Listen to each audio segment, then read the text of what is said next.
네. 목사님 말씀에 의하면 제가 낙타 털옷을 입고 왔었어야 되는데 여러분 만나 뵙게 돼서 반갑습니다. 제가 사실은 우리 목사님이 굉장히 최근에 저한테 아주 궁금하신 분이 됐습니다. 대체 어떤 분이실까? 왜냐하면 사실 목사가 목사한테 별로 관심 갖지 않거든요. 그런데 가끔 이렇게 만나면 관심이 가는 목사님들이 계십니다. 아주 독특한 분들이 계신 거예요. 보통 일반적으로 볼 수 있는 목사님이 아닌 분들이 있습니다. 근데 우리 이득진 목사님이 제가 뵀을 때 어디서 참 보기 힘든 분이십니다. 보기 힘들다는 건 하나님 앞에 굉장히 정직하신 분, 가식이 없으신 분, 이것이 옳다 싶으면 뒤도 안 보고 막 가시는 분. 하나님이 원하시는 것에 대해서 그것에 대해서만 마음이 있고 다른 거에는 관심이 없으신 분. 어쩌면 이분은 교회 성장에도 관심이 없을지 모릅니다. 인정하십니까? 제가 본 거 잘 맞나요? 만난 지는 얼마 안 됐지만 느낌에 이분은 교회 성장엔 관심이 없다. 그냥 하나님 나라에만 관심이 있다. 원래 이런 목사님 밑에 있는 성도님들이 두 가지 중에 하나입니다. 아주 성숙하든지 아주 힘이 들든지. 둘 다입니까? 네. 근데 하나님이 이 시대에 우리 목사님과 같은 분들을 굉장히 필요로 하십니다. 지금은 능력 있는 몇몇의 목회자를 필요로 하는 시대가 아닙니다. 깨어있는 목회자가 필요로 하는 시대입니다. 하나님이 숫자를 생각하시고 하나님이 그 크기를 생각하셨으면은 하나님이 성경 속의 인물들을 그렇게 이끌어 오시지도 않을 거라는 생각이 듭니다. 오늘 아까 세례 요한에 대해서 잠깐 언급하셨지만 그가 성공을 생각했다면 그는 그런 사역을 해서는 안 됩니다. 딱 죽기 알맞은 사역이죠. 어쩌면 그 세례 요한은 우리 목사님이 아닐까 싶은 생각을 합니다. 저분은 광야에 가서도 떠들 뿐입니다. 아무도 없는 데 가서도 하나님 나라를 외치실 뿐이죠. 물론 여기 계신 성도님들이 혼자 보내지 않고 그 광야까지 따라가서 외치는 분들이라 믿습니다. 감사합니다. 여러분은 스스로에게도 감사하셔야 될지 모릅니다. 왜냐하면 정말 좋은 목사님을 만났기 때문이죠. 제가 아부를 잘 못하는 성격입니다. 지금 아주 잘하고 있지 않습니까? 아부가 아니라 진실이기 때문에 그렇습니다. 그래서 원래 금요일 날은 제가 잘 움직이지 않는데 이 시간만큼은 거절을 할 수가 없었고, 그리고 우리 목사님 때문에 성도 여러분들도 만나고 싶었습니다. 교회가 개척된 지는 얼마 되지 않았다고 들었는데 이 목사님을 따라가는 성도들은 어떤 성도들일까 이런 생각을 좀 해봤습니다. 그러면서 여러분들 오늘 뵙기를 원했고, 오늘 말씀을 이제 여기서 전할 말씀을 준비하면서 하나님 앞에 이렇게 기도하고 물었을 때 사실 하나님이 어떤 장소에 가서 어떤 말씀을 전할 때 그 말씀을 주시는 이유가 있으리라고 믿습니다. 그런데 제가 이 말씀을 하나님이 해야 된다는 마음을 주셨을 때 사실은 살짝 좀 놀랬고요. 왜냐하면 이 말씀을 받을 수 있는 교회가 있을까? 이런 생각을 해본 적이 있었습니다. 물론 이 말씀을 저희 공동체에도 전하고 난 다음에 저희 공동체에 아주 큰 변화가 일어나고 아주 힘든 나날들을 겪어야 됐었던 상황들이 있었는데 제가 생각할 때는 이미 여러분들이 이 상황으로 들어가고 있다고 믿습니다. 그래서 이 말씀을 하나님께서 주기를 원하시고 들을 만한 자격 있고 들을 만한 귀가 있다고 믿습니다. 여러분 그렇습니까? 뭔 줄 알고 아멘이십니까? 오늘 어떤 말씀을 전해도 이게 분명히 하나님 말씀이라면 따를 용의가 있으십니까? 이게 지금은 아멘 할 수 있지만 이따가 아멘 하는지 한번 봅시다. 왜냐하면 이 말씀을 깨닫고 난 다음에 저조차도 이 말씀에 제가 아멘 하기가 너무 힘들었으니까요. 그리고 이 말씀은 아무 곳에나 가서 전할 수 없다는 것을 알게 됐습니다. 그래서 실제로 그렇게 전해본 적이 거의 없습니다. 이 말씀을 주신 거는 한 3년 됐지만 어느 한 교회에 와서 제가 이렇게 전하는 건 오늘이 처음인 것 같습니다. 그래서 좀 의아스러웠던 거죠. 주님, 이 교회가 어떤 교회인데 이 말씀을 주님께서 주십니까? 이 말씀을 진짜로 지킬 수 있는 것은 어쨌든 두 번째 치고 이것을 상고하고 고민하고 따를 만한 용기가 있는 교회입니까?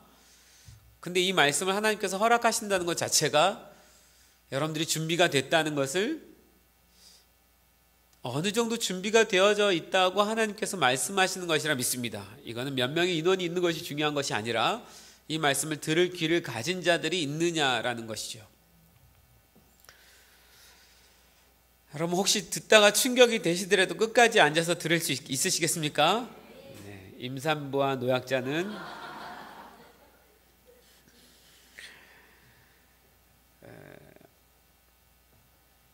한국 교회 중에 이 말씀을 듣고 실천할 수 있는 교회가 몇 개나 될까 그런 생각을 해보면서 오늘 말씀을 전하겠습니다. 먼저 여러분, 우리 같이 성경 말씀을 좀 보실까요? 마태복음 19장을 좀 같이 보겠습니다.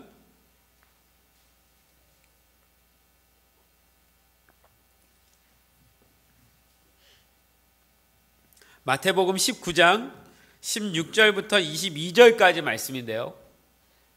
마태복음 19장 16절부터 22절까지 말씀인데 저희가 익히 들었던 말씀이기도 합니다. 이미 여러분 다 아시는지도 모르겠습니다. 하나님이 다시 한번 우리에게 주신다고 생각하시고 같이 보겠습니다. 16절부터 22절까지 같이 한 목소리로 좀 읽어볼까요? 시작. 어떤 사람이 주께 와서 이르되 선생님이여 내가 무슨 선한 일을 하여야 영생을 얻으리까? 예수께서 이르시되 어찌하여 선한 일을 내게 묻느냐? 선한 이는 오직 한 분이시니라.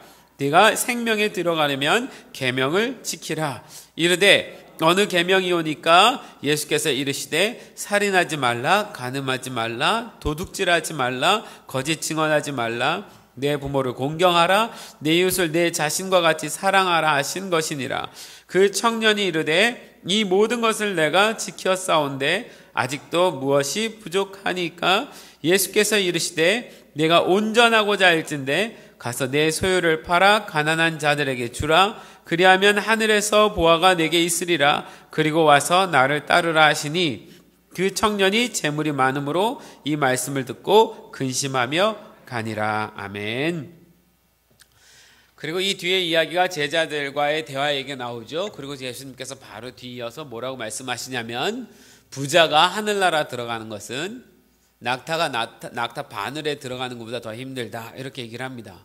그러니까 제자들이 그러면 누가 천국에 갈 수 있습니까? 라고 반문했습니다. 굉장히 심각한 얘기를 한 거죠. 이 상황을 보고 있었던 제자들도 굉장히 심각해졌습니다. 그래서 베드로, 나는 예수님 나의 모든 그물을 버리고 배를 버리고 예수님을 따랐습니다, 이렇게 말해야만 될 정도로 분위기는 뭔가 바치지 않으면 안 될 것 같은 이상한 분위기가 연출이 됐습니다. 제가 이 말씀을 알고 있다고 생각을 했는데 어느 날 하나님이 이 말씀을 내가 모른다는 것을 가르쳐 주셨습니다. 이 말씀을 지식적으로는 알고 있지만 내 영이 진짜로 깨닫지 않았다는 것을 설명하셨습니다. 여러분, 여기 보면 한 부자 청년이 왔습니다. 어떻게 하여야 영생을 얻을 수 있습니까? 라고 물었습니다. 우리가 아는 것처럼 영생, 이건 구원이죠. 구원받은 사람이 영원히 하나님과 함께 살아가는 그 영생 아니겠습니까? 그리스도인들에게 영생이 없다 그러면 그리스도인들에게서는 정말 굉장한 중요한 문제잖아요. 영생이 없다는 것은 구원이 없다는 것이고 천국이 없다는 것이고 그는 생명이 없다는 것이 되는 겁니다. 이 이야기를 이 부자 청년이 와서 물었습니다. 유대인이죠. 그때 예수님께서 대답하신 거는 네가 계명을 지켜라, 이렇게 말씀하셨어요. 아주 평범한 대답 같았습니다. 그 질문은, 그 대답은 예수님이 대답하셨을 때 그 청년은 미리 그 대답이 뭔지를 알았습니다. 분명히 이걸 대답할 거야. 그리고 예수님이 계명을 지켜라라고 말씀하시고 이 계명은 10계명에 있는 계명들을 예수님께서 줄줄줄줄 읽으시듯이 설명하셨어요. 사실 이 계명을 지켜야 된다는 것을 모르는 유대인들은 없습니다. 어려서부터 모세 오경 정도는 완전히 딸딸딸딸 외우고 있는 사람이죠. 십계명은 그냥 외우고 있습니다. 우리들도 어느 정도는 십계명을 아는 사람들인데 예수님께서 이 십계명을 딱 얘기했을 때 이 부자 청년이 내가 이것을 이미 다 지켰습니다 라고 얘기를 했습니다. 여러분, 아무리 잘 지키는, 율법을 잘 지키는 사람이라 할지라도 내가 이것을 다 지켰습니다 라고 떳떳하게 얘기할 수 있는 사람은 그리 많지 않습니다. 흔치 않습니다. 이 청년은 굉장히 자신이 당당하거나 아니면 교만한 사람이라서 이렇다기보다도 정말로 최선을 다해서 다 지킨 사람입니다. 성경에 말했던, 모세가 말했던 그 율법을 나름 자기 최선을 다해서 지켜왔던 사람들이에요. 그래서 예수님한테 이 질문을 던졌을 때 그 답을 네, 나는 다 지켰습니다라고 얘기할 준비가 다 되어 있었던 사람들이죠. 종교적으로는 문제가 없었습니다. 신앙적으로도 문제가 없었어요. 누가 보더라도 그것을 제일 잘 지키는 사람이었습니다. 여러분, 한 가지 여기서 좀 문제가 있습니다. 우리가 옆에서 보고 있는, 우리 성도들끼리 서로 보고 있는 신앙의 모습과 하나님이 나를 보고 있는 신앙의 모습이 똑같냐는 거죠. 아닐 수 있습니다. 우리가 서로 보면서 저 사람 믿음이 좋아, 저 사람은 예배 잘 드려, 저 사람은 진짜 신앙이냐, 이렇게 말할 수 있을지 모르겠지만 하나님도 똑같은 대답을 해줄 수 있냐는 거죠. 문제는 오늘 여기서 예수님이 사람들은 널 그렇게 생각할지 모르고 너는 너 자신을 그렇게 생각할지 모르겠지만 내가 보는 넌 좀 다르다라고 말씀하시면서 한 가지 질문을 던지셨습니다. 공교롭게 내일이 임직감사 예배인데요, 정말 하나님의 교회를 잘 섬길 임직자들을 하나님 앞에 올려드리는 시간입니다. 원래는 제가 5월 달에 여기 오기로 했었는데 갑자기 스케줄에 변화가 있어서 할 수 없이 한번 옮긴 게 오늘인데요. 제가 왜 오늘 왔는지 이걸 보고, 오늘 이 말씀을 주님께서 주신 거 보고 그리고 이해했습니다. 혹시 여기 임직자의 명단에 들어와 계신 분들이 여기 앉아 계신가요? 어쩜 오늘 밤에 가서 잠을 못 잘지도 모릅니다. 내가 이러고도 임직 받을 수 있을까? 하나님이 찾으시는 사람들이 어떤 사람인지에 대한 설명입니다.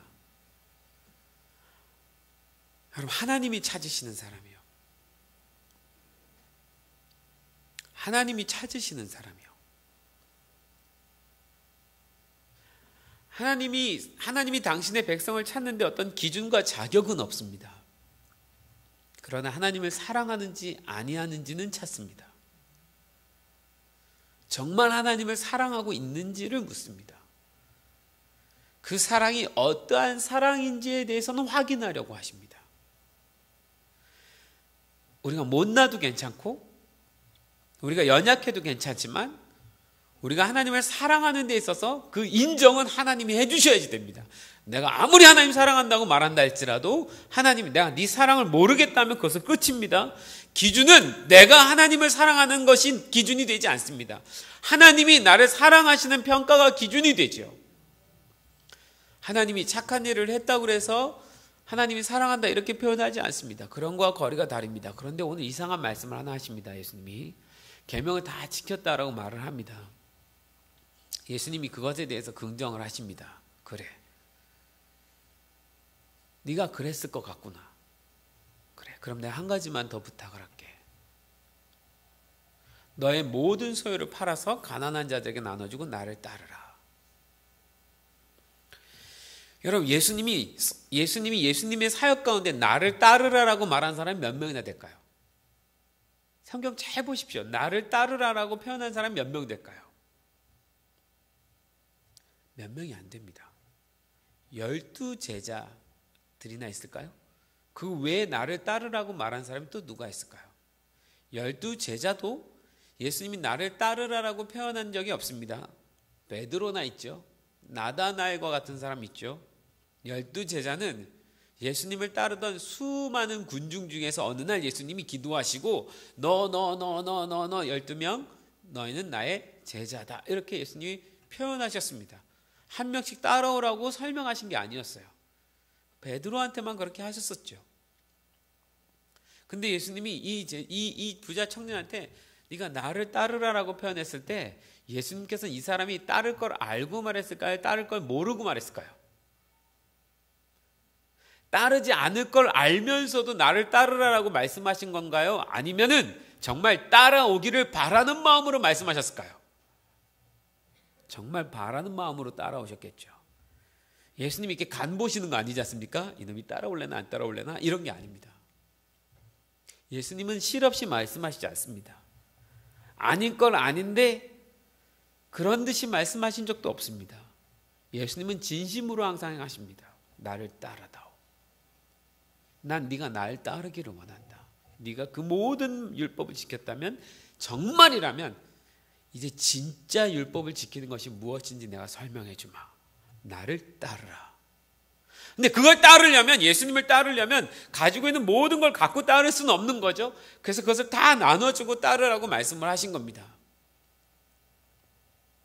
예수님이 계명을 지키라라고 하신 이 계명 가운데 제일 중요한 계명은 예수님을 따를 수 있냐는 거죠. 예수님을 따르는 것까지가 계명입니다.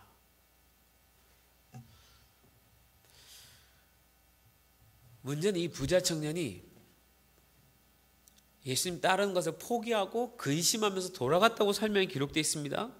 여러분, 이 부자 청년이 예수님을 따라가는 게 힘들었을까요? 아니면 가진 모든 소유를 팔아서 나눠주는 게 힘들었을까요? 가진 모든 재물을 나눠서 팔고 나눠주고 그게 힘든 거지 예수님 따르는 게 힘든 게 아닙니다. 계명을 다 지켰습니다라고 하는데 그 계명을 지키면서도 그는 부자였어요. 그러나 부자를 내려놓고 계명을 지키라라고 말할 때는 상황이 달라지는 겁니다. 이 부자 청년에게 있어서 진짜 계명은 예수님을 따르는 그 사랑입니까? 하나님을 따르는 그 사랑입니까? 아니면 그가 갖고 있던 재물입니까?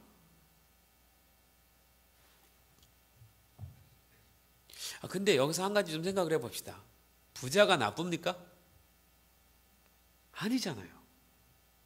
부자가 나쁜 거 아니잖아요. 부자가 나쁘다면 이 땅에 부자 되고 싶은 모든 사람은 다 나빠지려고 하는 거지 않습니까? 아니지 않습니까? 우리 교회 모든 성도님들, 여기 회복의 동산교회 모든 성도님들도 하나님 나라 안에서 부유해지기를 소망합니다. 아멘이십니까? 작정하고 가난해지려고 그러시는 분 없죠? 그런 성도는 아무도 없을 것입니다. 우리가 당연히 하나님 앞에서 부유해질 수 있습니다. 부자 자체가 나쁜 것이 아닙니다. 그런데 오늘 예수님은 왜 이 말씀을 하셨을까요? 이 사람은 이 말을 듣고 굉장히 힘들어서 돌아갔습니다. 그 이후에 이 사람이 어떻게 됐는지 성경은 말하지 않아요? 이 사람 지금 천국에 있을까요? 있지 않을까요? 영생을 얻었을까요? 얻지 못했을까요? 이 상태를 보면 이 사람은 영생을 얻지 못했습니다. 그는 영생보다도 자신이 갖고 있는 재물을 그냥 그대로 선택하기로 결정한 것입니다. 여전히 십계명의 율법들은 지키면서 살아갔는지 모르겠습니다. 그러나 영생과는 거리가 멀었던 거죠.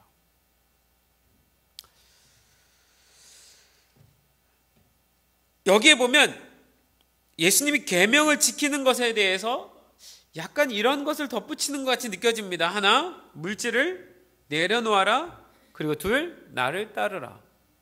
예수님을 따르는데 물질을 가지고 따를 수는 없는가?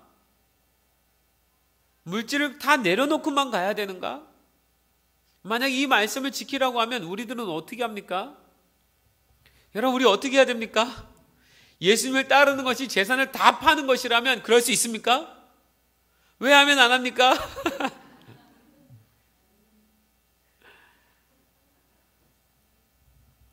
여러분요, 우리 실제적인 문제로 들어가면 아멘하기 힘들어집니다. 가만 생각해 봐야 돼요.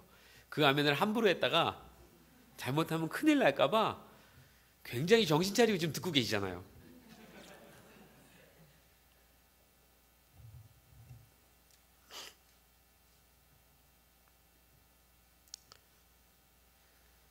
제가 신앙생활하고 목회하면서 목회자가 되기로 소원을 했지만 제일 두려운 것 중에 하나는 뭐냐면 어느 날 하나님이 저한테 갑자기 아프리카로 가라고 할까 봐에 대한 두려움. 그래서 웬만하면은 선교사가 되라고 일어나라고 하는데 잘 안 일어났기.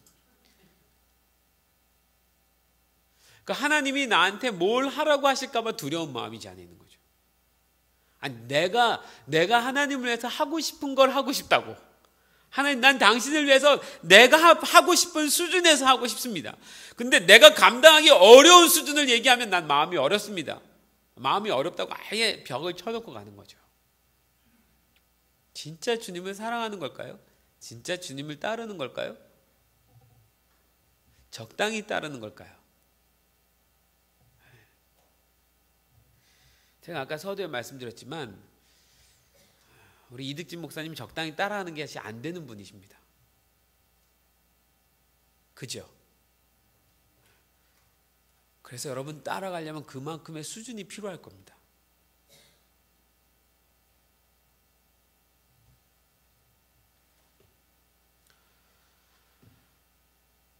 다시 한번 생각해 봅시다. 그러면 지금 부자가 돼야 될 것인가 말아야 될 것인가 기로에 서 있어요, 우리가. 그죠? 우리가 과연 부자가 돼야 됩니까? 되지 말아야 됩니까?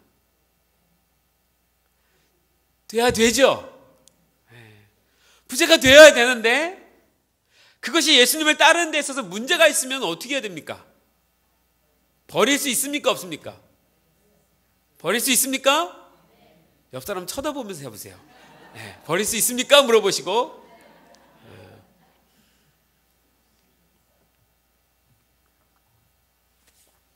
버릴 수 있다고 지금 대답해도 어느 순간에 아파트 집문서 하나 딱 내놓으려고 그러면 쉽지 않을 겁니다.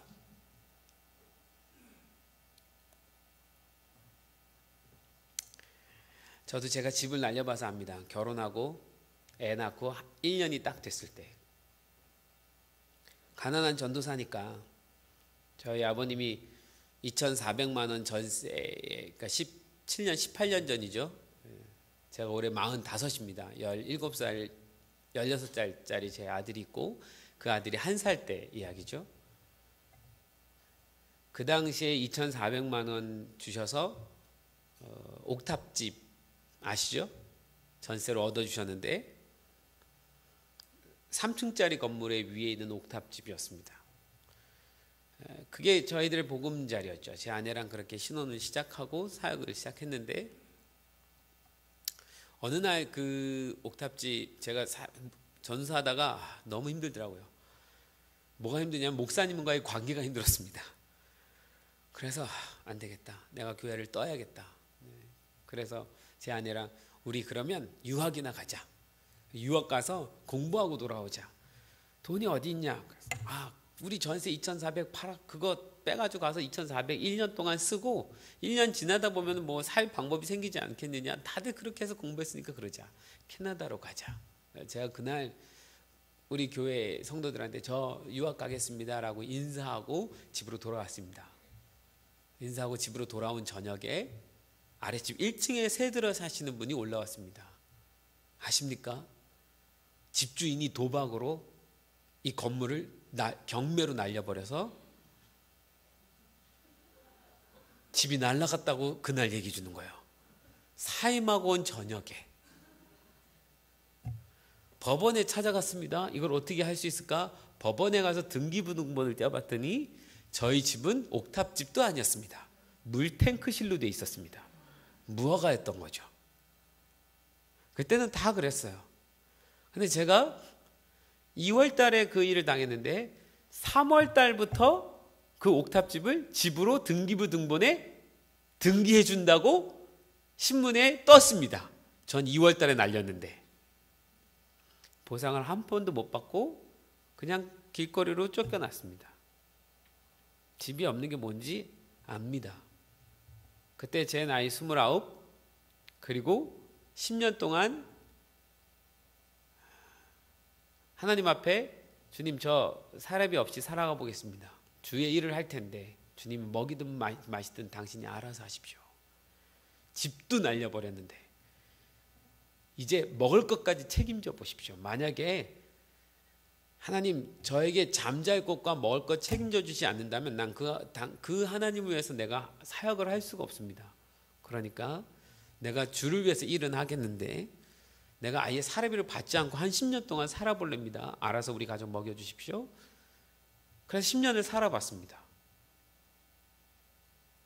그래서 가난이 뭔지도 알고요. 힘든 게 뭔지도 압니다.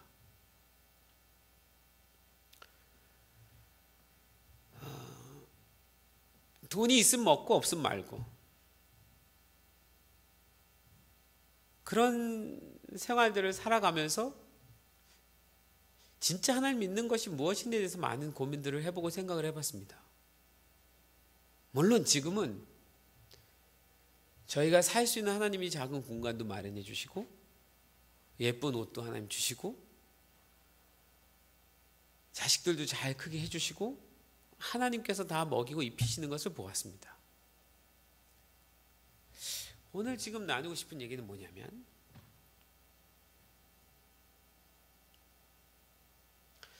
부자가 되는 것이 하나님 나라에 있어서 문제가 되느냐 안 되느냐 지금 이 얘기가 아닙니다.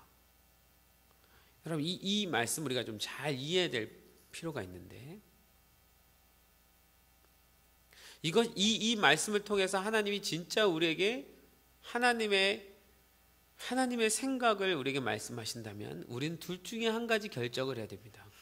이 하나님의 뜻에 내가 내 인생을 드릴 것인가 아니면 이 부자 청년처럼 근심하면서 돌아갈 것인가. 이 말씀이 진짜라면 오늘 그 결과가 일어나야 됩니다. 여러분 목사님 죄송합니다. 오늘 이 말씀이 진짜로 선포되어졌다 치면 오늘 두 종류의 사람이 이 안에 있을 수 있습니다. 순종하겠다고 결단하는 사람과 마음에 시험 드는 사람과. 목사님 그래도 해도 되겠습니까? 네, 제가 목사님 교회니까 합니다. 네, 다른 교회 가서는 정말 이 말씀을 전할 수가 없었습니다. 여러분 시험 들지 마십시오.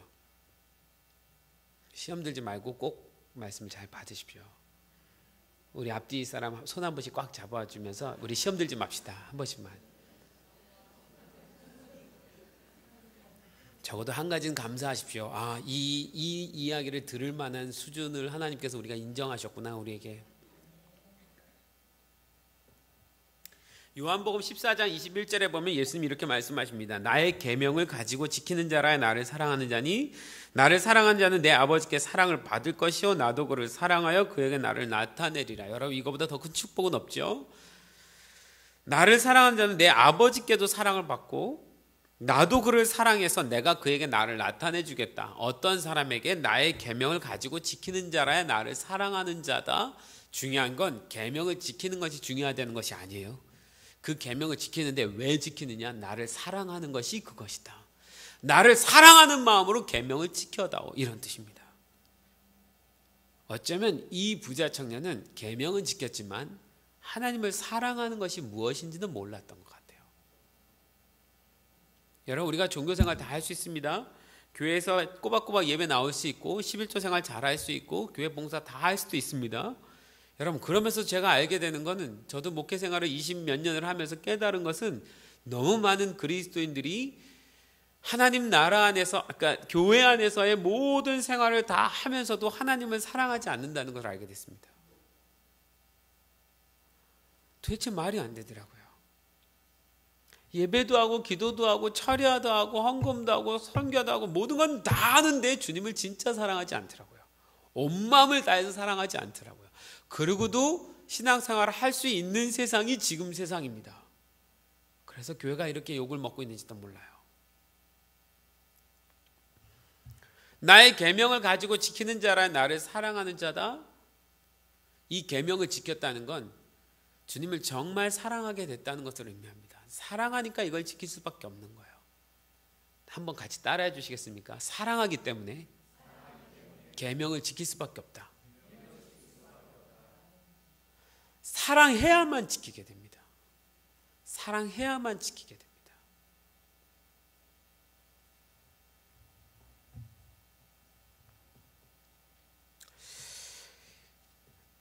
여러분 이 이야기가 이 이야기랑 조금 다른 얘기인 것 같지만 우리가 사도행전 2장에 가면 3장에 가면 이 제자들 가운데 특별히 120명 가운데 베드로의 설교 가운데 회개한 3,000명 가운데 놀라운 일들이 일어나는 것을 보게 됩니다. 우리가 아는 것처럼 오순절날 성령님이 제자들 가운데 방문하셨습니다. 마가의 다락방에 120명이 같이 모여서 기도하다가 성령님이 임하였습니다. 그죠? 이 성령님이 임하였을 때 여러 가지 일들이 일어나는데 그 일들 중에 하나는 그들이 방언을 했다라는 그런 것도 있고 또 그들 가운데 놀라운 어떤 기적들이 일어나는 일들이 일어났습니다. 그런데 또 하나 놀라운 일들은 그들이 자신의 소유를 팔아서 가난한 사람들에게 나눠주고 또 일부는 자신의 소유를 팔아서 사도들의 발 앞에 갖다 놓고 사도들이 그 물건을 그 돈을 받아서 가난한 자들에게 나눠주고 그래서 거기에 핍절한 사람이 아무도 없었다라는 얘기를 합니다. 초대교회 때 처음 120명으로 이 일이 시작됐지만 나중에 베드로가 설교하고 3,000명이 회개하고 돌아오지 않습니까? 3,000명이 돌아왔을 때 그 3,000명이 이 일들을 같이 하게 됩니다. 그들 가운데 아무도 핍절한 사람이 없대요. 여러분 그 3,000명은 그 예루살렘에서 사는 사람들이 아닙니다. 다 외지인들이죠. 유월절을 섬기러 왔지 않습니까? 예수님이 십자가에 돌아가신 날이 유월절 아닙니까? 그죠? 그리고 나서 오순절이 되기까지 거기 몇몇 사람들이 남아 있었던 거죠. 그 사람들이 각 곳에서 다 모여왔습니다. 부자가 아닙니다. 단순히 유월절을 지켜야 된다라는 유대의 그 법을 따라서 그곳에 온 사람들이죠. 여러분 지금 이스라엘의 예루살렘 성 안에 한 6만 명이 살고 있습니다. 6만 명이 살고 있는데 예수님 당시 한 2만 명이 유월절날 다 모이면 한 2만 명쯤 모였다고 쳐요. 2만 명 중에 3,000명이 변화됐습니다. 그리고 3,000명이 물건을 서로 통용하고 나누고 자신의 재산을 팔아서 같이 나눠주고 핍절한 사람이 없게 되고 이 일이 일어났는데 예루살렘에 2만 명이 사는데 3,000명이 그 일이 일어났는데 2만 명이 그걸 모를 수가 없죠. 예루살렘 안에 소문이 도는데 놀라운 기적이 일어난 거예요. 뭐 이런 일이 다 있냐? 사람들이 욕심이 없어져서 자기 걸 나누기 시작해서 서로 막 놀라운 변화들이 일어났습니다. 믿는 사람이 다 함께 있어 모든 물건을 서로 통용하고 또 재산과 소유를 팔아 각 사람의 필요를 따라 나눠주고 어찌나 이 일이 일어났는지 이 일에 동참하고 싶어서 우리가 아는 것처럼 아나니아와 삽비라라는 사람이 자신의 재산을 팔아서 그것으로 사도들 앞에 갖다 줍니다. 우리의 재산의 전부입니다라고 갖다 줬습니다. 그건 사실은 전부가 아니라 일부만 가져온 거죠. 그래서 아나니아와 삽비라가 그 자리에서 죽음을 당합니다. 이런 일들도 일어났을 정도로. 여러분 아나니아와 삽비라를 하나님이 죽이셨습니다. 만약 이런 식으로 사기쳐서 죽는다면 이 땅의 기독교인들 가운데도 우리 가운데도 살아남을 사람이 없습니다. 그죠? 여러분 오순절날과 같은 성령님의 임재하심이 회복의 동산교회인데 있기를 소망하십니까? 이대로 이런 일들이 일어나기 소망하십니까? 들어오다가 죽는 사람 생겨도 괜찮겠습니까? 우린요 좋은 쪽으로 생각해요. 능력을 행하고 싶다. 기적을 일으키고 싶다. 방언하고 싶다. 그런데 오순절날의 사건은 기적과 방언만의 사건이 아닙니다. 우리가 따라가기 힘들 만한 거룩함이 일어났습니다. 굉장한 거룩함이 일어났습니다. 하나님의 역사는 거룩함과 성령의 기름 부으심이 같이 일어나야지 됩니다. 기름 부으심만 있고 거룩함이 없을 수는 없습니다. 어쩌면 부자 청년이 얘기했을 때 그 부자 청년이 얘기한 건 자기가 말씀을 어떻게 지켰는지에 대한 기름 부음에 얘기하는지 모릅니다. 사역적으로 어떻게 잘했는지에 대한 이야기인지 모릅니다. 그러나 예수님은 무언가 하나 부족한 것을 찝으셨죠. 근데 오순절날 이 일이 일어났다는 것에 대해서 여러분 잘 생각해 보십시오. 오순절날 일어났습니다. 그런데 여러분 첫 번째 오순절은 어디였는지 기억하십니까? 첫 번째 오순절은요? 그럼 첫 번째 유월절은 어디였죠? 첫 번째 유월절은 애굽에서 탈출할 때 그때 마지막 재앙과 함께 첫 번째 유월절을 지켰습니다. 그럼 그 첫 번째 유월절이 지나서 50일이 되면 오순절이잖아요. 그죠? 그 오순절날 첫 번째 오순절날 사건은 무엇입니까? 시내산에서 하나님으로부터 율법을 받은 사건입니다. 오순절 했을 때 우리가 생각할 때 오순절은 어떤 능력과 기름 부으심과 방언과 예언으로만 생각할 수 있을지 모르겠지만 사실은 오순절은 굉장히 말씀과 관련이 있습니다. 말씀을 최초로 기록된 말씀으로 받은 날이 오순절이었던 거죠. 그런데 성령님이 오순절날 오셨습니다. 이유가 뭘까요? 그리고 예수님이 요한복음 14장에 이렇게 말씀하셨습니다. 그가 오시면, 보혜사 성령이 오시면 너희에게 내가 가르친 모든 것을 기억나고 생각나게 하시리라. 말씀을 기억나고 생각나게 하시리라. 그는 진리의 영이시니, 진리의 영이라고 표현하셨지 능력의 영이라고 표현하진 않으셨습니다. 그분이 능력을 가지고 오셨지만 그분이 진리의 영이신 거죠. 그런데 그럼 이 오순절날 사실은 진짜 그 계명을 지키는 사건이 일어나야 맞는 것이죠. 왜요? 오순절 첫 번째 오순절날 하나님이 계명을 주셨으니까. 성령님이 오신 그 오순절날 진짜 성령님이 오셨다면 그들이 그 계명을 철저히 지키는 것이 진짜 오순절날 역사가 되는 거겠죠. 근데 그 오순절날 일어난 역사는 우리가 아는 것처럼 기름 부으심의 역사와 함께 모든 사람들이 서로의 것을 나눠주고 서로의 소유를 팔아서 통용하는 그런 생활적인 면에 있어서의 뭔가 거룩함이 일어났습니다. 예수님 부자 청년에게 물으실 때 네가 얼마나 이 계명을 지켰느냐, 사역적으로 얼마나 잘했느냐, 그것만 물어보신 것이 아니에요. 너는 이 모든 걸 버리고도 나를 따를 수 있느냐? 내가 진짜 계명인데, 내가 진짜 말씀인데, 내가 말씀이 육신이 됐는데 나를 따라오기 위해서 네가 가진 모든 것을 버릴 수 있느냐?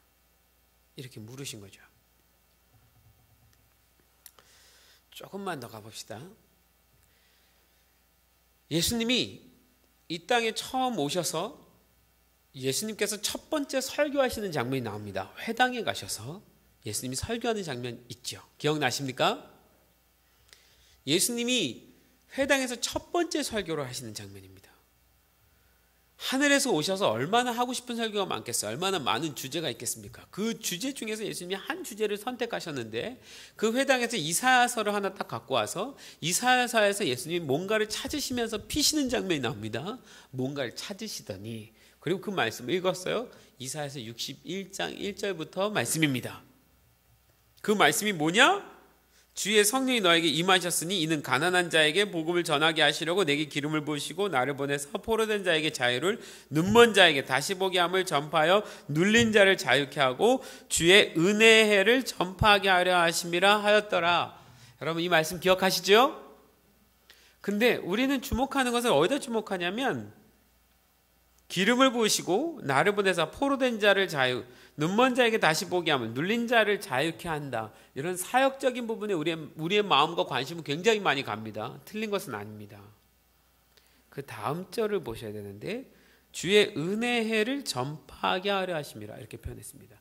결국 이 모든 일이 은혜의 해를 전파하기 위해서다 이렇게 표현하신 거죠. 그리고 예수님이 그 이사야서를 덮으시면서 한 말씀 더 하셨어요. 이 말씀 때문에 그곳에 그 이야기를 듣던 모든 유대인들이 전부 다 뒤집혔습니다. 뭐라고 말했느냐? 오늘날 이 말씀이 너희 가운데 이미 이루어졌느니라, 응하였느니라, 이루어졌다고 말한 겁니다. 여러분 충격을 받았습니다. 이 은혜의 해는요 그냥 이루어질 수 있는 것이 아니라고 생각을 했는데 어느 날 한 사람이 목수의 아들이 나타나가지고 성경 읽더니만 이 말씀이 이루어졌다라고 선포를 해버린 거야. 네가 뭔데 이것을 이루어졌다라고 선포할 수 있느냐? 이스라엘 백성들에 있어서 은혜의 해가 이미 이루어졌다라고 선포한다는 것은 메시아만 와야 가능한 일입니다. 메시아가 와서 메시아의 세상이 왔을 때 이 은혜의 해는 메시아가 왔다는 것이 아닙니다. 메시아가 다스리시는 나라에 어떤 그 일들이 임하여만 은혜의 해라고 표현하는 거예요. 여기서 은혜의 해는 정확하게 뭘 가리키느냐? 희년의 해를 가리킵니다. 여러분 희년 아시죠? 희년이 뭡니까?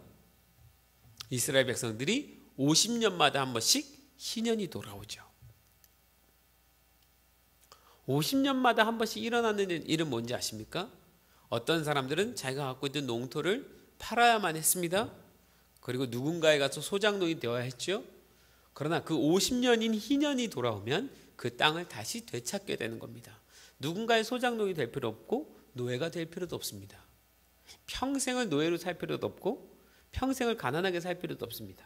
50년이 지나면 땅이 돌아오니까. 여러분 제가 표현할 때 50년이 지나면 땅이 돌아온다고 하니까 내가 땅을 빼앗기고 50년에 찾는다는 것이 아닙니다. 내가 올해 땅을 누구에게 넘겼는데 내년이 희년이에요. 희년의 해예요. 그럼 내년에 그 주인은 그 땅을 돌려주는 겁니다. 여러분 이런 법이 있으면 좋겠습니까? 안 좋겠습니까? 그럼 여러분 되찾을 만한 땅들이 계신가요? 집도 계신가요? 아마 나라에서 이 법을 만들어준다면 그 나라는 정말 하나님의 나라 아니겠습니까? 모든 사람이 살 수 있는 집을 공평하게, 모든 사람이 살 수 있는 땅을 공평하게 다 주는 거예요. 얼마나 좋습니까? 여러분 이 나라에는 모든 백성들이 전부 자기가 먹고 살 만한 땅을 가지고 있다면 행복할까요? 행복하지 않을까요? 안 행복한가요? 그런 나라가 올 수 있을까요? 그런 나라가 있었던 적이 있습니다. 언제요? 이스라엘이 가나안에서요. 출애굽하고 가나안 들어갔을 때 이스라엘 모든 백성에게 땅을 나눠줬습니다. 모든 백성에게요. 여러분 그 가나안은 뭘 상징합니까? 주님이 다시 오셔서 세우시는 하나님의 나라요. 그 나라가 만약에 이 땅 가운데 일어난다면 하나님은 모두에게 다시 땅을 나눠줄 겁니다.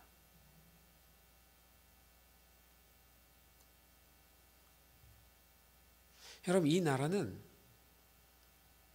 제가 지금 공산주의를 얘기하는 게 아니죠. 하나님이 원하시는 나라입니다. 분명히 지금 우리가 사는 이 세상의 욕심 때문에 그거 쉽지 않을 거예요. 그러나 주님이 오시는 그 나라가 되면 이 일을 이룰 수 있습니다. 하나님이 이스라엘을 통해서 전 세계에 보여주셨어요. 내가 세울 나라는 이런 나라야. 내가 세울 나라의 법은 이런 법이야. 율법의 법은요 크게 세 가지 법으로 나눠집니다. 첫 번째 제사법이요. 그죠? 율법 자체가 제사에 대한 법입니다. 두 번째 뭡니까? 도덕적인 윤리적인 사회 생활 속에서의 법이요. 세 번째 법이 뭡니까? 토지법이요. 제일 많이 기록된 법이 뭘까요? 제사법과 토지법입니다. 그 토지법의 제일 중요한 핵심에 뭐가 있어요? 희년이 있습니다. 희년이 되면 돌려주라.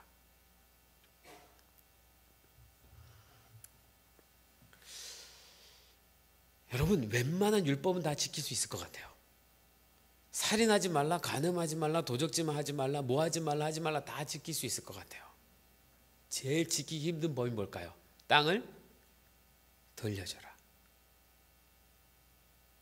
지킬 수 있을까요 우리? 실제로 그걸 가능할까요? 제가 얘기하는 건 지금 여러분들에게 하는 얘기만 아닙니다. 성경에 하나님 말씀하신 하나님 나라와 우리가 살고 있는 우리 그리스도인들이 살고 있는 이 하나님 나라가 얼마나 성경과 다른지를 설명하는 것입니다.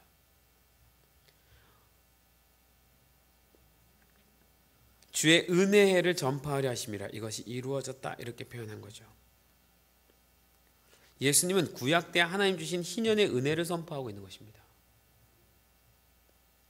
그 희년의 때가 되면 포로된 자들이 자유를 얻습니다. 억눌린 자들이 정말 자유를 얻는 거죠. 묶였던 자들이 풀려지는 거죠. 그게 소경이 눈을 뜨는 영적인 일들도 일어나는 건 있지만 실제적으로 우리의 삶에 있어서의 생활에 있어서의 중요한 묶임까지도 다 풀려지는 겁니다. 여러분 실제로 우리나라 가운데 오는 어떤 대통령이든 지도자가 우리의 모든 빚을 한 번에 전부 다 탕감시켜 줄 수 있는 그리고 실제로 그대로 살아갈 수 있는 나라가 될 수 있다면 그 나라보다 더 좋은 나라는 없겠죠. 그걸 예수님이 그렇게 하시겠다고 한 겁니다. 이게 희년입니다.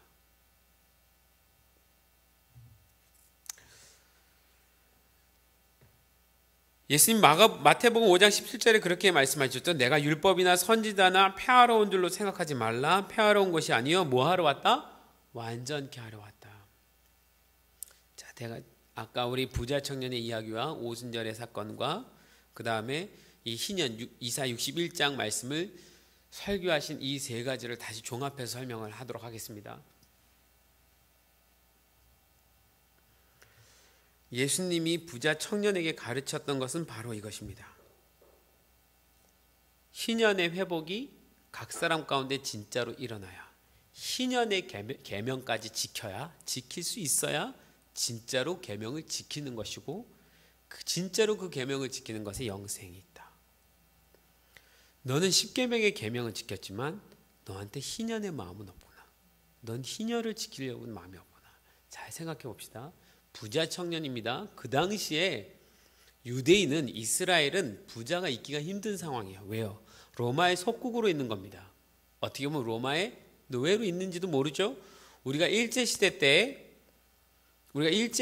잠깐 일제 치하에 있을 때, 그때 부자는 정상적인 사람은 부자라고 할 수가 없을 수 있겠죠. 어떻게 부자인데 청년이 부자가 될 수 있을까요? 이 부자 청년은 자기 스스로 노력해서 부자가 될 수 있는 상황이 아닙니다. 물려받은 재산이죠. 그죠? 그럼 물려받는 상속의 재산이 문제가 됩니까? 아니요. 상속되는 건 문제가 되지 않습니다. 문제는 무엇을 상속받았느냐가 문제죠. 무엇을 상속받았겠습니까? 다시 한번 출애굽께서 가나안으로 돌아가 봅시다. 가나안에 들어갔을 때 하나님이 이스라엘 백성들을 출애굽시켜서 가나안에 보내시는데, 그 가나안은 젖과 꿀이 흐르는 땅이라고 말씀하셨고, 가나안에 들어가서 농사를 짓고 그 해 소출을, 그 다음에 소출을 내니까 그때 만나가 끝났습니다. 그 다음부터는 땅의 소산을 먹게 됐습니다. 그런데 하나님이 30배, 60배, 100배의 은혜를 주셨습니다. 씨를 심으면 열매를 거둬서 먹는 거죠. 모든 백성에게 각 집마다 각각 땅을 부여했습니다. 그리고 하나님이 한 가지 말씀하셨어요. 절대 땅을 팔지 말아라.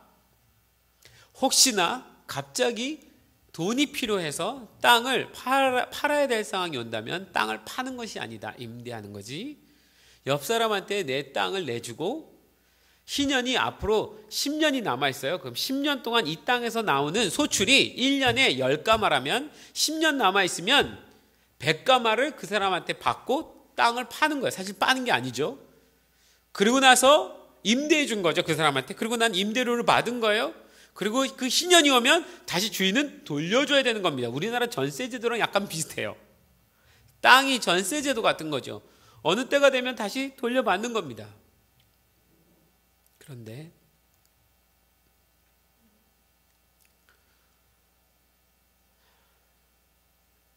여러분, 예수님이 예루살렘 성전에 들어가셨을 때 예수님이 사람들이 연복궤, 헌금함에다 헌금을 넣는 장면을 유심히 보셨습니다.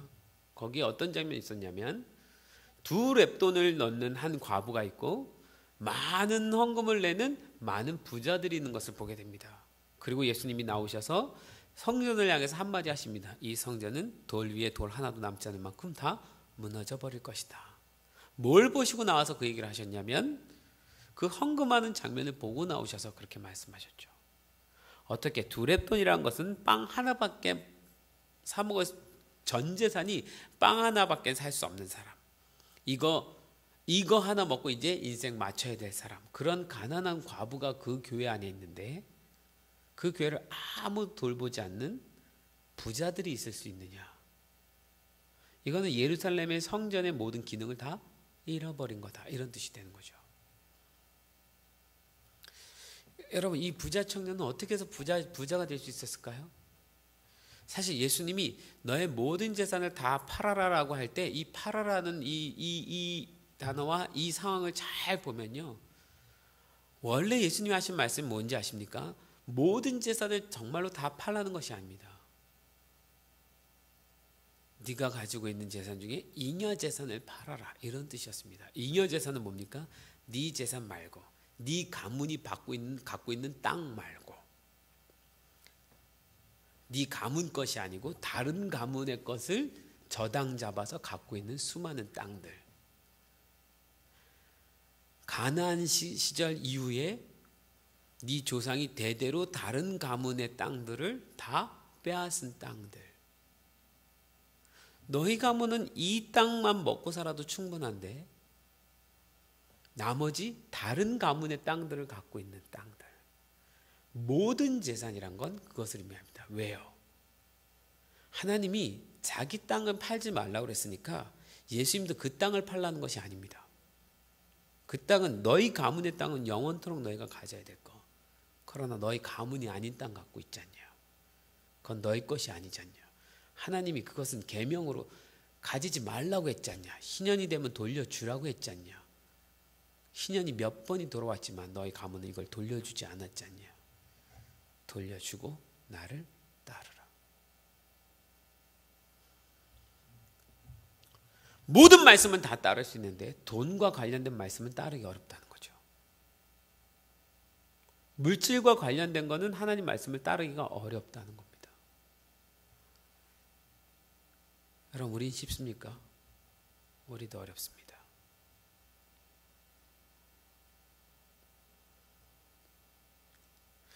초대교회 때 어떻게 그 사람들이 자기의 소유를 다 팔을 수 있었을까요? 그 소유를 판 건 뭘까요? 소유를 판 사람이 대체적으로 나오는데 두 인물이 나옵니다. 하나는 아까 아나니아와 삽비라였고요. 또 하나는 바나바라는 사람이 자기의 소유를 팔아서 사도 앞에 갖다 놓습니다. 그것이 굉장히 센세이션을 일으킵니다. 근데 그 바나바는 무슨 땅을 갖다 놨을까요? 잘 생각해 보시면 바나바는 레위인이라 이렇게 표현되어 있습니다. 레위 지파입니다. 원래 레위 지파는 땅을 소유하기로 되어 있나요? 땅이 없나요? 없습니다. 근데 어떻게 이 레위 가문이 땅을 갖고 있었을까요? 그들도 그 율법을 지키지 않았던 거죠. 다른 건 모든 건 지키는데 돈과 관련된 건 지키지 않은 거죠.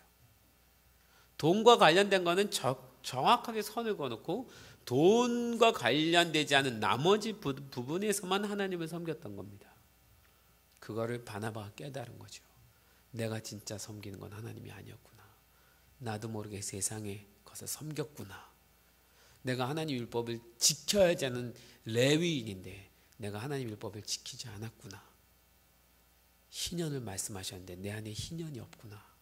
그 희년이란 건 하나님이 나의 주인이 되시기 때문에 내가 기뻐하는 것인데 내 안에 나의 주인은 내가 하나님이 아니라 물질이구나, 돈이구나, 땅이었구나. 그래서 그가 그 물질을 팔아서 사도 앞에 내놓은 거예요. 자기 게 아닌 겁니다. 원래부터 자기 게 아닌 거라서 내놓은 거예요. 근데 그게 그 초대교회 때 엄청난 충격을 줬죠. 모든 사람이 와, 돈을 내놨어, 재산을 내놨어, 그런 게 아닙니다. 이건 희년 때나 일어나는 일인데, 이 희년은 메시아가 와서 다스리는 나라에서나 일어나는 일인데, 그러면서 그 초대교회 가운데 희년이 일어나는 거죠. 정말 예수님 말씀하신 것처럼 희년의 해가 선포되어졌습니다. 그들 가운데 그 말씀을 지키고 싶은 마음이 일어났습니다. 모든 사람이 자기의 물건을 내놓기 시작합니다. 통용하기 시작합니다. 왜요? 말씀이 살아나기 시작했어요. 성령님이 오셨는데 그 성령님이 그들 가운데 있는 모든 율법을 다 깨어내기 시작합니다. 무엇은 내가 지키고 무엇은 내가 지키지 않는 모든 기준을 내가 갖고 있었는데 성령님이 하나님의 기준으로 다시 일으킵니다. 그러나 그들이 그것이 짐이 무거운 것이 아닙니다. 기뻐졌습니다. 즐거워졌어요. 왜? 하나님을 사랑하기 때문에. 너무 사랑하니까 이 율법까지 다 지키고 싶은 거예요. 돈이고 뭐가 아무 필요 없습니다. 그들이 자기가 갖고 있는 모든 집을 팔았다는 것이 아닙니다. 갖지 말아야 될 것들, 더 갖고 있었던 것들, 남의 땅을 저당 잡고 있었던 것들, 투기했던 것들.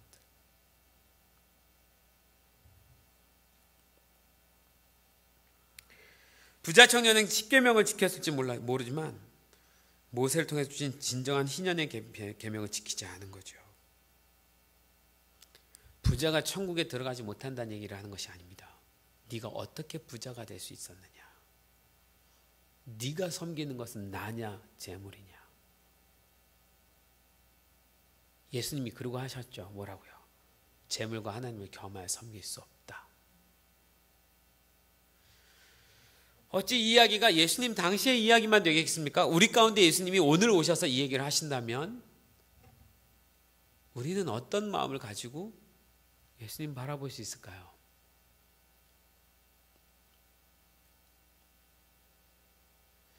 여러분, 그래서 하나님 불로소득을 되게 싫어하십니다. 여러분, 하나님 투기하시는 거 싫어하십니다. 땅 사서 땅값 오르기를 기대하는 거 하나님이 굉장히 싫어하십니다. 노동하지 않은 거거든요. 누군가의 땅을 빼앗아서 내가 배불러지는 거 하나님이 기뻐하지 않습니다. 이 시대에 그러나 부자 되는 방법이 뭘까요? 투기 아닙니까? 투기를 해야만 부자가 될 수 있는 세상이 되어가고 있지 않습니까? 그러다가 우리 어려움을 겪어봤지 않습니까? 저도 겪었습니다. 저희 아버님이 평생 교회 건축하시고 집사 때 교회를 개척하시고 장로님으로 그 교회를 2번이나 건축하시고 목사님 초청해서 평생을 교회를 섬겼습니다. 저희 아버님이 내놓으신 희사하신 땅이 지금 시가 300억이 넘더라고요. 그러나 말년에 너무 힘드시니까 땅에다 좀 투자를 해서 거기서 좀 땅값이 오르면 그걸로 노후를 좀 편안하게 살까 싶어서 땅을 사셨다가 사기당하셨습니다. 그래서 전 재산을 홀라당 날리셨죠. 제가 그 모습 봤습니다. 법원 따라다니면서 가슴 아파하시는 거. 그 돈 다 날리니까 권사님인 저희 어머님 쓰러지신 거. 병원 모시고 갔던 거.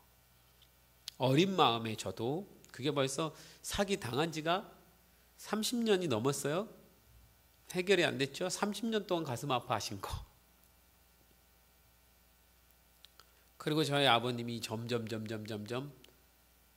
쇠하여 가시는 거. 저희 집이 점점 가난해져 가는 거. 하필 그 가난해져 가는 타이밍에 저도 집 날리고 그러니까 집안 대대로 날리고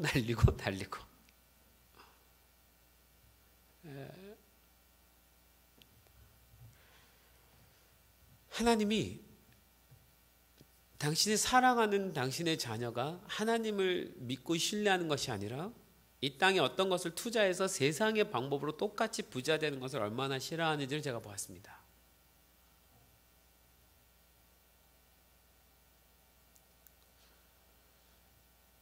만약에 그렇게 해서 부자가 된다면 그것은 축복이 아닙니다.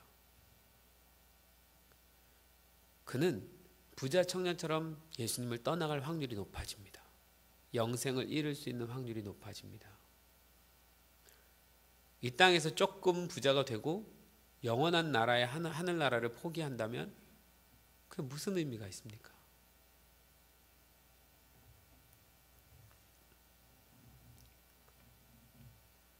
제가 그래서 어려운 말씀 드린다고 말씀드렸죠. 우리의 마음속에, 우리의 생각 속에 어떤 생각이 있습니까? 어떻게 돈을 벌고 싶은 마음이 있습니까? 여전히 우리는 그런 기회가 있으면 그러고 싶은 마음이 들지 않습니까? 저도 듭니다. 한 번은 미국에 잠깐 뭐 때문에 갔다가 라스베가스를 들릴 경우가 있었는데 와, 한번 땡기고 싶어서 그냥 이게 손이 막 근질근질 막 예전에 그런 저기를 봤거든요. 어떤 목사님이 가서 그냥 $1 넣고 한번 딱 땡겼는데 20억이 터져가지고 와서 건축했더라. 이 얘기를 들은 적 있어가지고 주님 나도 한 번만 딱 땡기면 주님께서 축복하셔서 확 나올 것 같은 그런 생각이 막 라스베가스에서 1박 2일을 지내면서 있었는데 엄청나게 마음 안에서 중보하며 싸웠습니다. 내가 적어도 이 도시에 와서 한 번도 도박에 손을 안 대고 간 유일한 사람이 될 수 있다면 내가 되겠다. 끝까지 내가 그래서 그 도시에 있는 악한 영이 막 화가 나고 짜증이 나도록. 그래서 제가 뭐 했냐면 라스베가스를 돌아다녔어요. 밤에 돌아다니면서 계속 외쳤어요. 난 도박 안 한다. 이 안이 도시 안에 있는 악한 영은 모든 사람이 다 도박하게 만들었지 모르겠지만 난 도박 안 해. 난 도박을 안 하는 자로 이 땅을 밟고 돌아다닐 거야. 그 땅에 굉장히 어둠이 느껴지는데 도박을 안 한 내가 밟는 모든 땅, 모든 그 발자국은 하얗게 느껴지는 거예요. 내가 그 땅을 밟고 돌아다닐 때 사단이 얼마나 짜증이 낼까. 이 땅은 도박하기로 결정된 도시인데 도박을 전혀 안 하는 한 인간이 막 선포하면서 그러고 돌아다니니까. 그래서 제가 한 가지 생각했어요. 야, 미국의 교회들이 끼어 있으면 수학여행 아니라 수련회를, 청소년 수련회, 청년부 수련회를 라스베가스로 와야 된다. 와서 도박 안 하고 예배드리러 가는 거예요. 얼마나 좋아요? 호텔도 다 공짜인데. 도박하러 호텔 다 공짜거든요. 아까 방만 다 예배드리고 가면 되지.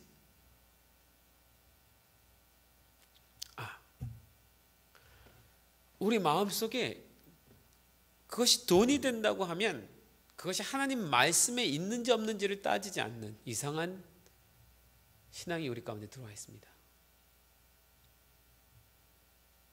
혹여나 여러분 우리 가운데 그런 마음으로 사셨던 적이 있다면, 혹여나 지금도 그런 마음이 내 안에 있다면 여러분 회개해야 됩니다. 내려놓아야 됩니다. 예수님이 오셔서 우리에게 똑같은 말을 할지도 모릅니다. 그 마음을 내려놓기 전에는 날 따라올 수 없다. 날 따라오려거든 물질을 섬기는 마음을 버리고 따라와라. 부자가 되지 말란 얘기가 아닙니다. 하나님이 주시지 않는 물질을 받으려고 하는 마음을 버리라는 것입니다. 성경에 어긋나는 물질을 받으려고 하는 마음을 버려야 된다는 것입니다.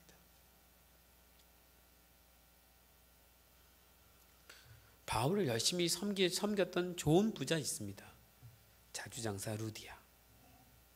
하나님을 아주 섬기는 자로 부자로 살기도 했죠.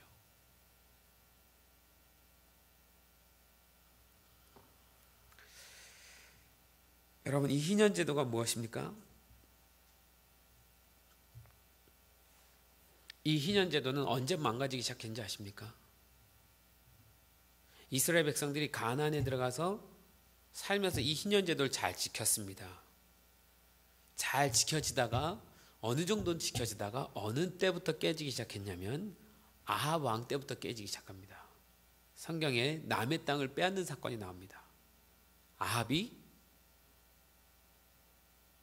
나봇의 포도원을 너무 탐내니까 이세벨이 가서 죽이고 뺏어옵니다.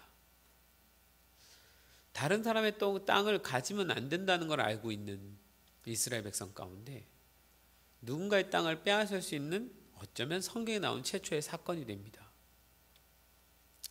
아마도 그 다음부터 자연스럽게 이 희년법이 모든 백성이 함께 통용하며 같이 먹고 살아갈 수 있는 이 법이 깨어지고 욕심이란 법이 들어오기 시작한 거죠. 디모데전서 6장 10절에 그런 말씀 우리가 기억하고 있지 않습니까? 돈을 사랑함이 일만하게 악의 뿌리가 되나니 이것을 사모하는 자들이 미혹을 받아 믿음에서 떠나 많은 근심으로 자기를 찔렀도다. 우리가 너무 잘 아는 말씀인데 돈을 사랑하는 자는 미혹을 받아 믿음에서 떠난다. 많은 근심함으로써 자기를 찔렀다. 오늘날 예수님이 이 땅의 모든 교회들을 찾아다니면서 모든 성도들을 찾아다니면서 부자 청년에게 하신 것처럼 똑같이 말씀하신다고 믿습니다. 너는 모든 것을 버리고 날 따를 수 있느냐? 이 이야기는 내가 주는 것으로 감사하며 살아갈 수 있느냐?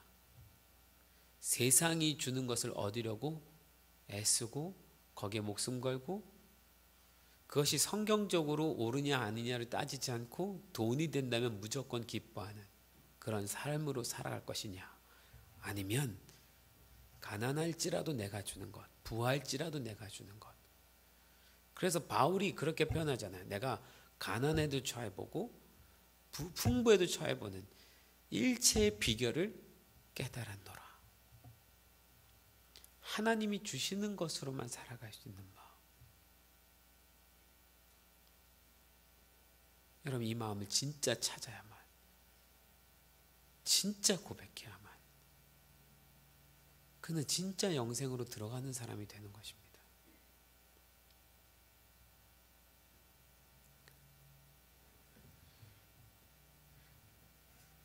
저는 저희 아버님이, 제가 대놓고 얘기하는데, 아버님 그때 집 사기당한 거 날린 거 정말 감사합니다. 만약에 이렇게 대박을 쳤다고 칩시다. 그럼 저는 그 다음부터 목회를 저희 아버님 돈에 의해서 하겠죠. 제가 어려울 때 저희 아버님이 다 도와줬겠죠. 그런데 저희 아버님도 망하고 저도 집 날리고 나니까 바라볼 분은 주님밖에 없습니다. 주님이 먹이는지 안 먹이는지 봐야 되더라고요. 그러면서 깨달은 건 주님이 먹이신다는 겁니다. 주의 일을 하면 주님이 먹이신다는 걸 알게 됐어요. 이 시대에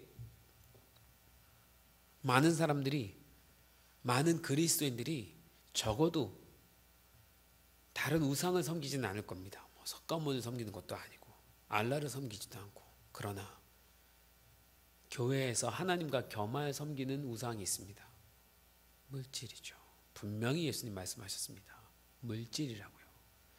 여러분, 예수님이 이 땅에 수많은 우상들이 있었는데 그 수많은 우상들의 이름을 다 버리고 물질이라는 이름과, 그 물질이라는 것은 성경 원문상으로 보면 맘몬이라고 기록되어 있습니다. 맘몬은 신입니다. 신, 돈의 신이요. 그 돈의 신과 하나님을 같이 동등되게 올려서 겸하여 섬기면 안 된다, 이렇게 표현했습니다. 수많은 신들을 다 놔두고 돈의 신을 하나님과 겸해서 섬기는 신으로 섬기게 될 거다라고 말씀하신 거죠.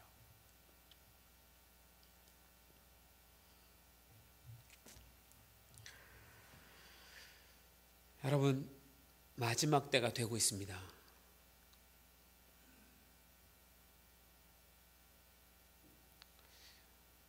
돈의 신을 함께 겸하여 섬기는 자들은 주님이 다시 오시는 때가 되면 부자 청년처럼 주님께 등을 돌리고 근심하며 떠나가게 될 것입니다. 저도 제가 두려워하는 것 한 가지는 뭐냐면, 제가 목회하고 있는 저희 성도들 가운데 그 마지막 때에 돈 때문에 주님을 떠날 사람이 있을 것에 대한 마음 때문에 가끔 마음이 어렵습니다. 기도하는 건 아무도 그렇게 되지 않게 해주십시오라고 기도하지만, 솔직히 성도들 한 명 한 명 보면 지금은 저 사람은 돈 때문에, 만약 그런 일이 오면 저 사람은 돈 때문에 주님을 버릴 수 있는 사람이다, 그런 생각이 들어요. 그런 생각이 듭니다. 돈 염려하지 말고, 재물 따르지 말고 나를 따르라. 힘들어도 나를 따라. 모든 것을 버리고 나를 따르라 했을 때 따를 수 있는 사람과 따를 수 없는 사람이 보인다고요. 여기는요. 여러분은 어떻습니까? 우리가 하나님 앞에 매일 나와서 예배를 드리지만 재물을 겸하여 섬기는 마음을 가지고서 예배를 드리거나 기도를 드린다면, 우리가 주님이 오셨을 때 주님 앞에 내가 매일 예배했습니다, 매일 기도했습니다, 내가 계명을 지켰습니다, 떳떳하게 얘기했을지 몰라요. 얘기할지 모릅니다. 그런데 주님이 우리에게 오셔서, 그런데 너는 물질이 아닌 나를 섬겼느냐, 그걸 물어보실 때 우리가 대답을 잘 할 수 있냐고요. 지금은 내가 물질이 없으니까 가난하니까 괜찮겠다가 아닙니다. 내 마음속에 뭐가 있냐는 게 중요하죠. 내가 여전히 물질을 소유하고자 하는 마음이 있다면 그는 가난에도 문제고, 내가 물질이 많은 자로 그것을 포기하지 못하는 마음이 있다면 그도 그것이 문제고, 가난하냐 부자냐가 아닙니다. 그 마음에 무엇을 따르고자 하느냐 이거죠. 여러분, 이 시대 많은 교회 성도들이 교회에 와서 예배하고 11조 내고 헌금하고 생활하면서 그들이 결국 그 마음속에 추구하는 건 뭐죠? 하나님, 나에게 복을 주십시오. 내 남편 직장에서 잘 되게 해주십시오. 사업 잘 되게 해주십시오. 내 아들 좋은 대학 들어가게 하십시오. 좋은 직장 들어가게 해주십시오. 돈 벌게 해주십시오. 가난하지 않게 해주십시오. 전부 기도의 목적이 뭡니까? 기도의 목적은 세상에서의 물질입니다. 너무 많은 부분이. 여러분 여기서 뭘 훈련받고 있습니까? 나를 위해서 기도하는 것이 아닌 하나님 나라를 위해서 기도하는 거 훈련받고 있지 않습니까? 아까 비슷한 얘기도 들었지만 저도 처음에 제가 목회자인데도 불구하고 맨날 내 목회에 대해서 하나님 앞에 기도했더라고요. 목회 어떻게 해주시고 어떻게 해주시고, 근데 목회 어떻게 해주시고 어떻게 해주시고 어떻게 해주시는 거에 모든 그 뒤에 마음을 보면 그 목회에서 인정받고 뭐 떵떵거리고 이런 거 생각하고 있는 거죠. 그래서 목회 하나님 복 주시고 뭐 어느 날 목회에 대한 이야기를 다 빼고 온 인류를 위해서 기도하라는 하나님 마음을 주셨을 때 뭘 어떻게 기도해야 될지 모르겠더라고요. 그렇게 기도를 해본 적이 없어가지고요. 어떻게 기도해야 되는 거지? 물질적인 모든 마음을 다 빼고 기도하려니까 신앙생활을 처음부터 시작하는 어린애처럼 돼버립니다. 여러분도 경험하셨잖아요. 그것이 진짜입니다. 근데 그게 진짜라고요.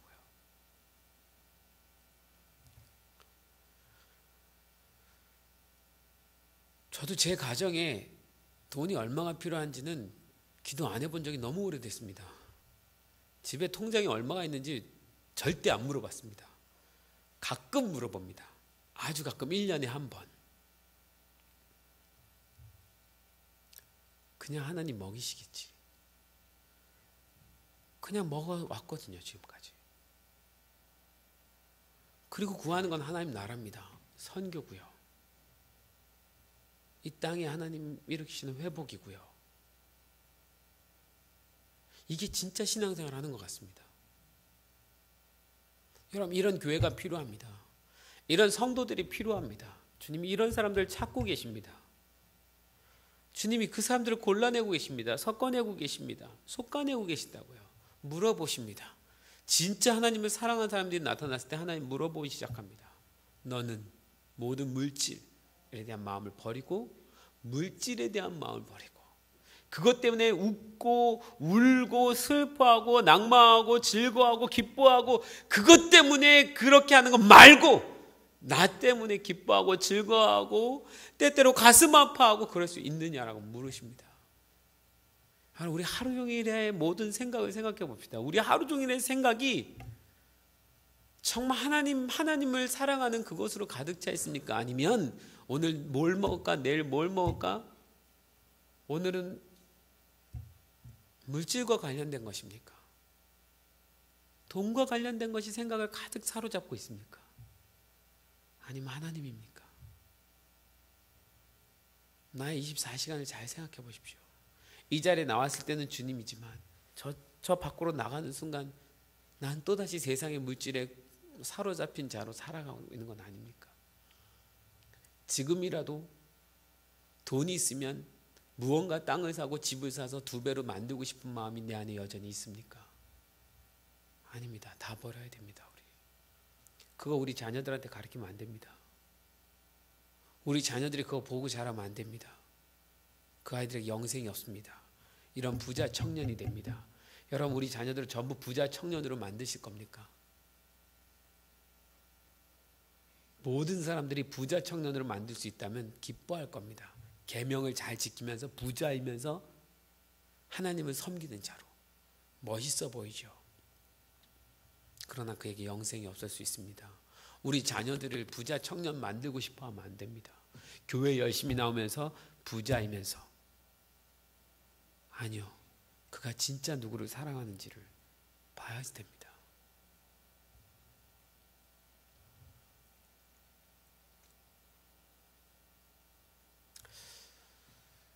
제가 서두에 얘기했죠. 이 말씀 받을 수 있겠냐고요. 진짜 성령님이 이곳에 방문하시면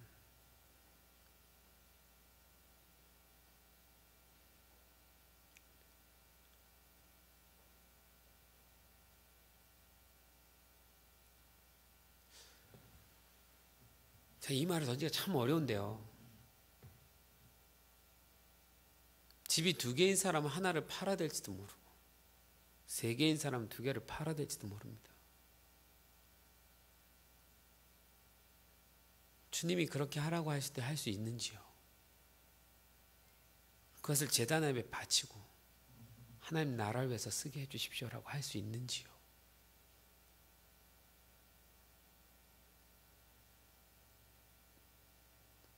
그럴 수 있는 마음을 갖고 있는지요? 그럴 수 있는 믿음을 갖고 있는지요? 그렇게 하고도 내가 평생 주님과 함께 기쁘게 살아갈 수 있는지요?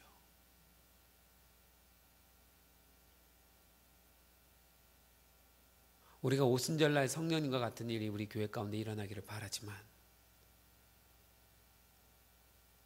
성령의 기름 부심의 능력이 일어나기를 소망하면서 우리의 이 거룩함을 요구하시는 하나님과는 어떻게 만날 수 있을까요? 어떻게 만나야 될까요?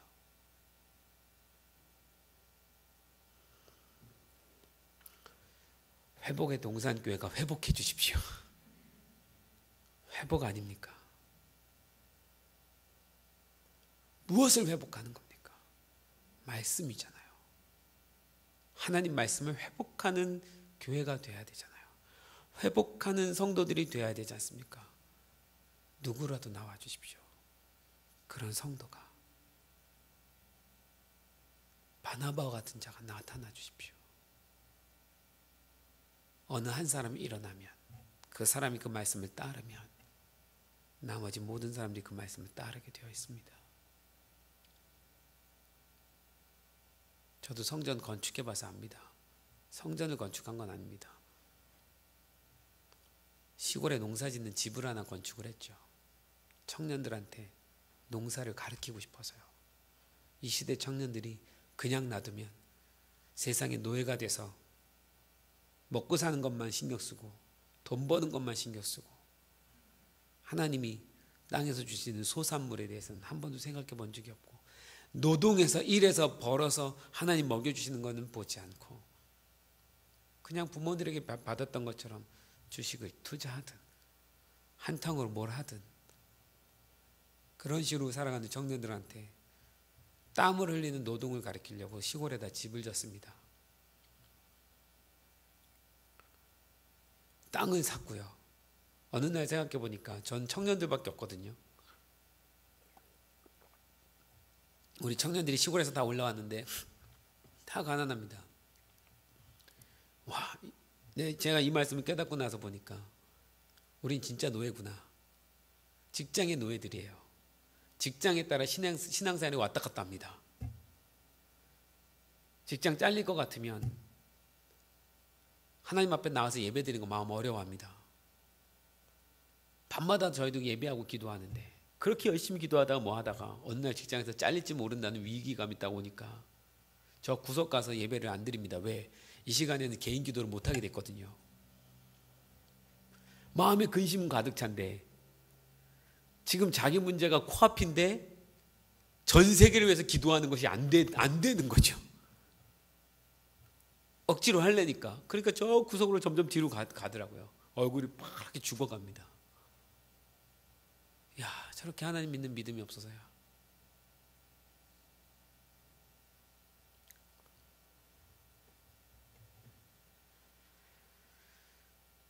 그래서 우리 청년들에게 땅을 줘야겠다. 그래서 하나님께 요청하고 땅을 시골의 산속에다가 7,000평을 샀습니다. 시골 산속 땅도 왜 이렇게 비싼지요? 그리고 청년들 다 데려갔습니다. 이건 너희들의 땅이다. 우리가 이 땅에서 나는 소산물을 먹으며 살자. 다 같이 농사 짓자고 그랬습니다. 서울에서 정기적으로 데려가서 농사 짓고 올라옵니다. 제가 여기 왔는데 얼마나 익숙한 동네인지 모르겠어요. 굉장히 익숙해요. 야, 우리 동네 같고.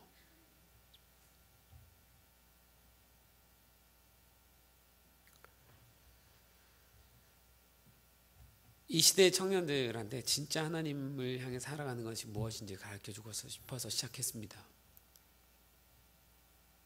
근데 그 집 하나 짓는 것도 쉽지가 않더라고요. 땅 사고 집 짓고.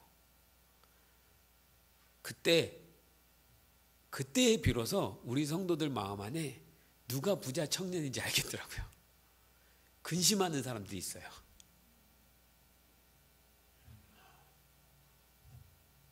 그리고 근심하고 돌아간 사람들이 있습니다.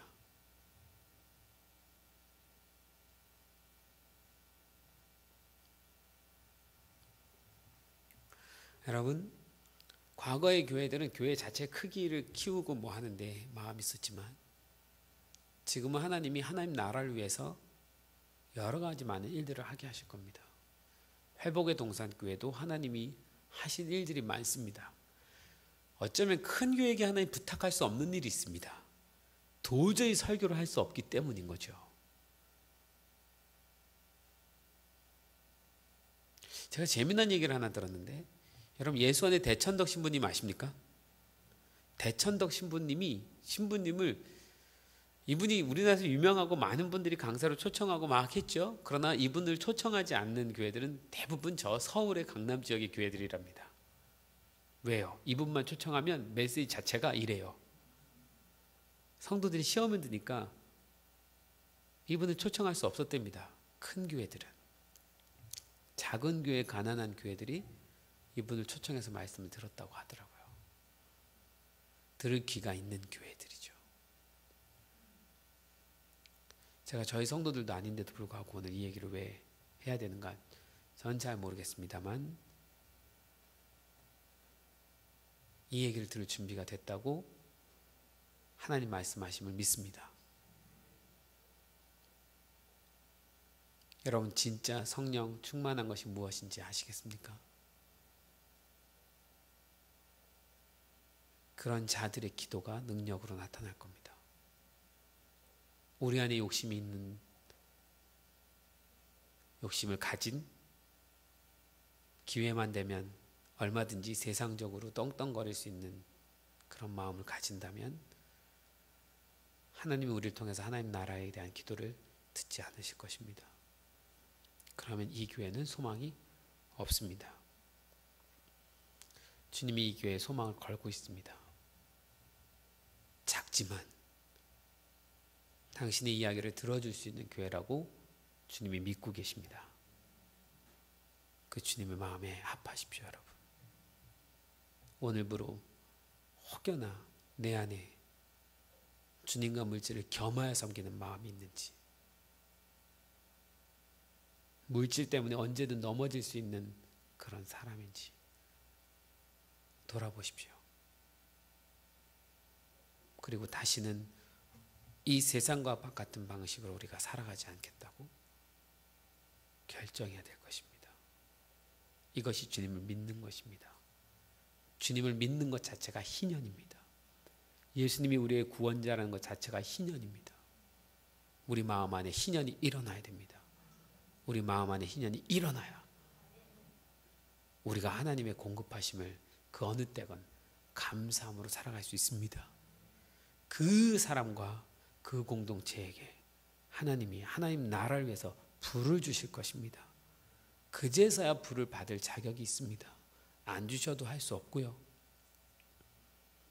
그러나 우린 부를 위해서 주님을 섬기는 것이 아닙니다. 만약에 하나님이 여러분 교회를 통해서 크게 일하고자 하신다면 하나님께서 부으실 것입니다.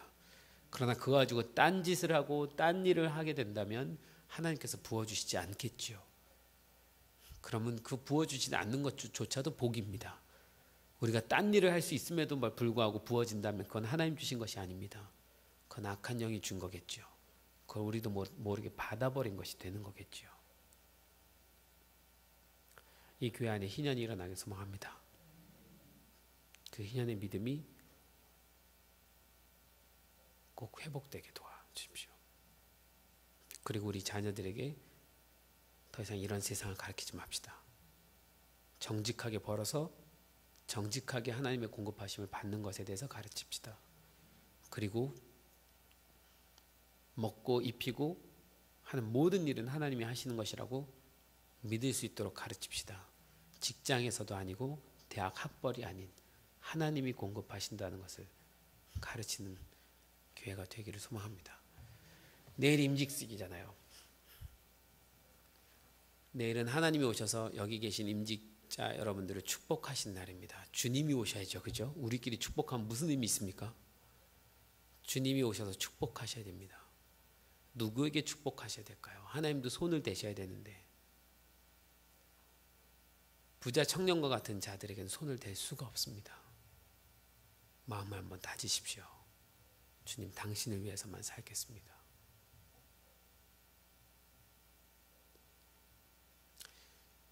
이 교회 가운데 그 오순절이 일어나기를 소망합니다. 네, 우리 같이 기도하고 예배하실 텐데요. 우리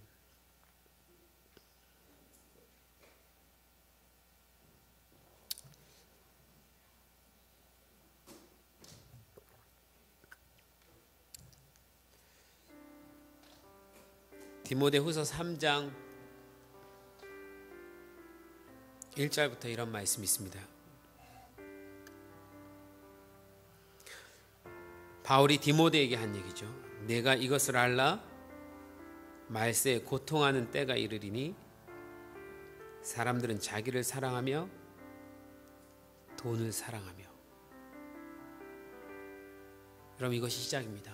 나를 사랑하는 것으로 돈을 사랑하고 거기서부터 모든 것이 나옵니다. 자긍하며 교만하며 회방하며 부모를 거역하며 감사치 아니하며 거룩하지 아니하며 무정하며 원통함을 풀지 아니하며 참소하며 절제하지 못하며 사나우며 선한 것을 좋아 아니하며 배반하여 팔며 조급하며 자고하며 쾌락을 사랑하기를 하나님 사랑하는 것보다 더하며 경건의 모양은 있으나 경건의 능력은 부인하는 자니 이 같은 자들에게서 네가 돌아서라. 여러분, 지금 이 시대입니다. 마지막 때가 되면 사람들이 자기를 사랑하고 결국 그것은 돈을 사랑하게 되는 것입니다. 그 이후로 모든 악이 다 나옵니다. 여러분, 주님만 사랑하기를 원하십니까? 주님만 사랑하기로 작정하십니까? 이 자리에 여러분 모두를 좀 초청하고 싶습니다. 여러분, 이 주님의 마음으로 살아가기를 작정하시는 분들, 그리고 주님이 뭐라 하시든 순종하기로 작정하시는 분들, 그것이 설사 내 재산에 대한 문제라 할지라도, 내 물질에 대한 문제라 할지라도 주님이 그것을 건드리시면 건드림을 당하겠다고 결정하는, 나의 모든 것은 주님 마음대로 하실 수 있으나 내 재산과 재물과 모든 이것은 하나님 건들지 마십시오라는 우리의 마음까지도 포기하고 내려놓을 수 있는 마음이 있어야만 그것이 신앙입니다. 그러기를 결정하시는 분들은 그 자리에서 일어나 주십시오.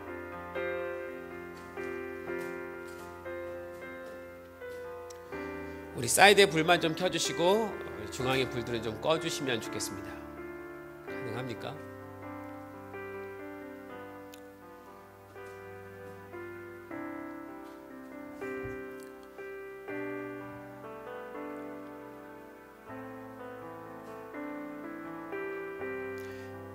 사실은 주님이 저한테 한 가지 더 마음을 주셨는데요, 제가 순종해야 될 것 같습니다.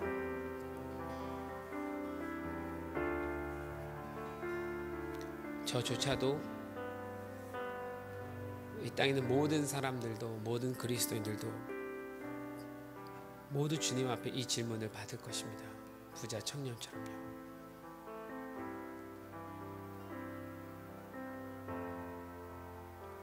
거기서 벗어날 수 있는 사람은 아무도 없을 거라 생각이 듭니다. 내가 과거에 그런 마음을 가졌었던 자입니다. 내가 그런 마음을 가졌었던 자입니다. 내가 부자 청년이었습니다. 그러나 이제는 내가 주님을 따를 것입니다. 부자 청년처럼 돌아가지 않을 것입니다. 난 주님을 따를 것입니다 하시는 분은 앞으로 나오셔서 무릎을 꿇어주시면 좋겠습니다. 이 시간 하나님 앞에 모든 물질을 떠나서 주님 위해서 살겠습니다.